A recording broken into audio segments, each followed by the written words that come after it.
Bapa Surgawi, Bapa di dalam Yesus Kristus, Tuhan dan Juru Selamat kami. Kami bersyukur Bapa, kami berterima kasih Tuhan. Engkau menghantar kami anak-anak-Mu, beserta para hamba-Mu, sampai kepada kebaktian Pekan Doa malam yang kelima. Dan kami bersyukur atas rangkaian ibadah kami, liturgi kami sampai pada saat ini. Kini saatnya kembali kami dengar-dengaran akan firman-Mu Bapa. Berbicaralah bagi kami Tuhan. Kami sedia untuk menerima firman-Mu dan hidup di dalam firman Tuhan. Urapan Roh Kudus-Mu yang mengurapi kami satu persatu. Di dalam nama Tuhan Yesus, kami telah berdoa. Amin.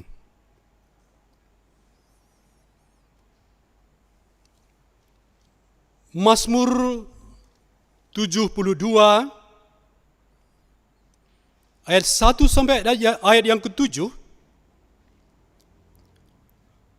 saya membacakan firman Tuhan bagi kita semua.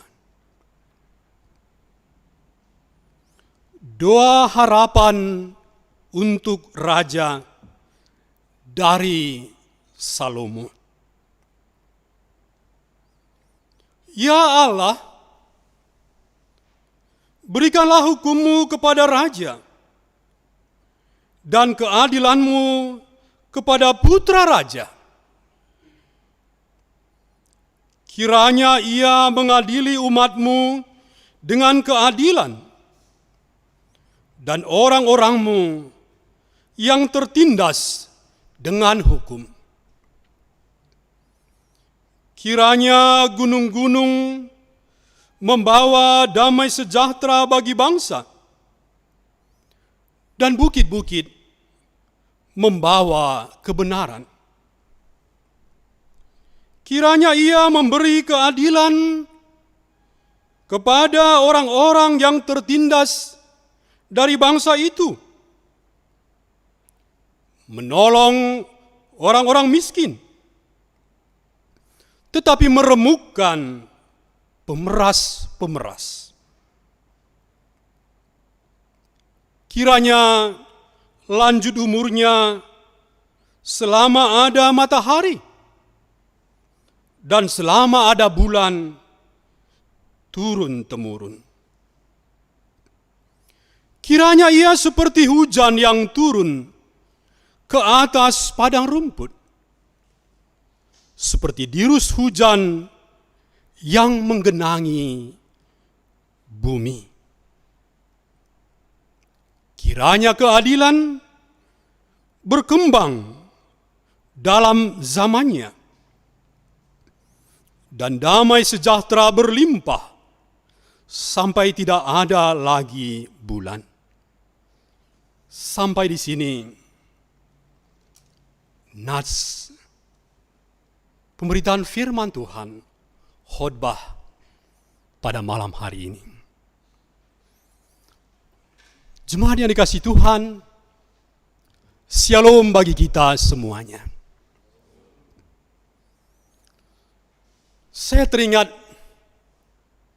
satu kata bijak yang diajarkan guru saya dulu ketika saya les bahasa Inggris. Dalam bahasa Indonesia dikatakan, jika seorang buta menuntun orang buta, maka keduanya akan jatuh kecomberan. If the blind leads the blind, both should fall into the ditch. Inilah kata bijak yang mengajarkan yang memberi pesan bagi kita pentingnya seorang pemimpin yang benar, yang baik, yang bijak, terlebih yang takut akan Tuhan. Sebab jikalau dia tidak takut akan Tuhan, dia akan memimpin rakyat, masyarakat kepada hal-hal yang mendatangkan kesengsaraan bagi umat. Jemaat yang dikasihi Tuhan, hanya dua kategori raja-raja yang memimpin bangsa Israel. Kalau kita baca di dalam satu raja-raja maupun dua raja-raja. Kategori yang pertama yaitu bahwa raja yang baik adalah raja yang takut akan Tuhan. Kategori yang kedua, raja yang jahat. Raja yang jahat yaitu raja yang tidak takut akan Tuhan. Raja yang takut akan Tuhan itu seperti Daud. Seperti Josia yang melakukan pembaharuan bagi Israel. Sementara raja yang jahat, raja yang tidak takut akan Tuhan, seperti Raja Ahab yang menyabot, yang mencuri tanah Nabot, yang merebut tanah Nabot. Jemaat yang dikasihi Tuhan, Salomo ketika dia ditahbiskan, dilantik menjadi raja, sangat menyadari akan pentingnya hukum dan keadilan Tuhan. Ini yang kita baca dalam ayat yang pertama. Ya Allah, berikanlah hukum-Mu kepada raja dan keadilan-Mu kepada putra raja. Inilah doa yang dinaikkan oleh Salomo ketika dia dilantik menjadi raja menggantikan ayahnya, Raja Daud.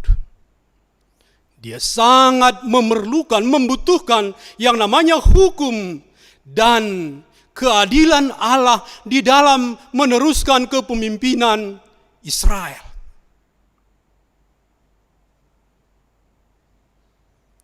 Hukum dan keadilan, atau keadilan dan kebenaran, adalah dua persyaratan utama. Dan yang pertama yang dibutuhkan oleh seorang raja di dalam memimpin bangsanya. Dan kedua karakter ini adalah sifat dan karakter Allah sendiri, yaitu keadilan dan kebenaran. Dan inilah yang diminta, didoakan oleh Salomo supaya Tuhan berikan kepadanya di dalam dia memimpin bangsanya. Ya, Salomo sebagai raja muda, raja belia, belum punya pengalaman. Dia sangat membutuhkan itu dan meminta dengan sangat kepada Tuhan. Dalam perjalanan Salomo memimpin, kita tahu sendiri. Pada awalnya memang dia memimpin dengan bijaksana, luar biasa, takut akan Tuhan. Tetapi setelah lama-kelamaan, Salomo sendiri jatuh ke dalam dosa. Terlebih oleh perkawinan politiknya. 300 istri, 700 selir gundik, jadi 1000 istri. Dan melalui perkawinan itu, dia akhirnya jatuh pada dosa penyembahan berhala. Dia tidak lagi bisa hidup adil dan benar di dalam kepemimpinannya. Jemaat yang dikasihi Tuhan, hanya Yesus Kristus Tuhan kita, dialah pemimpin yang sejati. Dialah raja di atas segala raja, pemimpin di atas segala pemimpin, yang mendatangkan keadilan dan kebenaran. Namun demikian di dalam kehidupan kita, tentu setiap pemimpin, baik eksekutif, legislatif, yudikatif, semua harus melihat, bercermin, dan meniru, meneladani kepemimpinan Yesus sendiri. Yesus datang bukan untuk dilayani, tetapi untuk melayani. Markus 10 ayat 45. Itulah kepemimpinan Yesus. Dan ini harus terus diminta oleh para pemimpin di semua tingkatan. Pemimpin formal maupun pemimpin non formal. Mulai dari Bapak Presiden, wakil, gubernur, wakil, perlu bercermin. Perlu melihat kepada kepemimpinan Yesus yang mengasihi, yang melayani, supaya mendatangkan hukum dan keadilan dan kebenaran. Pemimpin yang berintegritas. Pemimpin yang berintegritas. Integritas artinya dari bahasa Latin integere, satu kata dan perbuatan. Apa yang dikatakan, itu yang dilakukan. Itulah pemimpin yang berintegritas. Mengasihi, peduli, dan mendatangkan keadilan bagi semua. Yang kedua, yang kita baca dari firman Tuhan, Mazmur 72, mulai dari ayat yang kedua sampai ayat yang ketujuh. Menarik sekali. Mari perhatikan ayat firman Tuhan. Kata kiranya. Ada 7 kali kata kiranya. Ayat 2 sampai ayat yang ketujuh. Dalam kalau kita baca secara keseluruhan pasal yang ke-72 ini, ada 17 kali kata kiranya. Dan ada 3 kali kata, yaitu biarlah. Dekat dengan kata kiranya. Beda tipis saja. Kiranya dan biarlah itu sama artinya. Ini menunjukkan bagaimana besarnya harapan terhadap seorang raja. Besarnya harapan terhadap seorang pemimpin di dalam memimpin umatnya dalam rangka untuk mendatangkan keadilan, kebenaran, keamanan, kesejahteraan, dan kemakmuran. Ya, karena dia sebagai pemimpin, maka wajar saja besar harapan rakyat, masyarakat, jemaat, supaya dia berlaku adil dan benar, mendatangkan kesejahteraan, mendatangkan kemakmuran bagi semua. Inilah harapan besar bagi setiap pemimpin. Pemimpin formal dan pemimpin non formal. Jemaat yang dikasihi Tuhan, tentu tidak mudah. Tidak gampang untuk menjadi seorang pemimpin yang berkenan di hadapan Tuhan. Terlebih di dalam konteks bangsa dan negara kita. Demikian luas dari Sabang sampai Merauke, 276 juta penduduk di Indonesia. 13.000 pulau besar kecil. 34 provinsi. Ribuan suku, bangsa, dan bahasa. Budaya yang beragam, beraneka ragam. Tentu tidak mudah untuk memimpin Indonesia. Dalam hal inilah peran kita melalui pekan doa malam yang kelima ini. Dengan tema kita, Ertuto guna pemimpin bangsa. Berdoalah untuk pemimpin bangsa kita di semua tingkatan.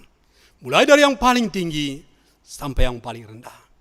Sangat dibutuhkan dukungan doa kita sebagai anak-anak Tuhan. Bangsa kita jauh lebih besar daripada bangsa atau negara Singapura, Malaysia, yang hanya puluhan juta. Kita 276 juta. Apalagi untuk saat-saat sekarang ini. Pandemi COVID-19 ini. Tentu begitu menguras tenaga, stamina, pikiran untuk memimpin bangsa dan negara kita. Mari jemaat yang dikasihi Tuhan, tunjukkan dukungan doa kita, doa syafaat kita, PSBB kita, pendoa syafaat skala besar. Mari kita tunjukkan mulai dari GBKP, Klasis Jakarta Kalimantan ini. Kita semua menjadi pendoa-pendoa syafaat. Dan tentu tidak cukup hanya dengan doa. Tetapi mari kita tunjukkan juga dengan dukungan kita, kepatuhan, dan ketaatan kita terhadap pemimpin-pemimpin kita di semua tingkatan. Kita akan memasuki new normal life.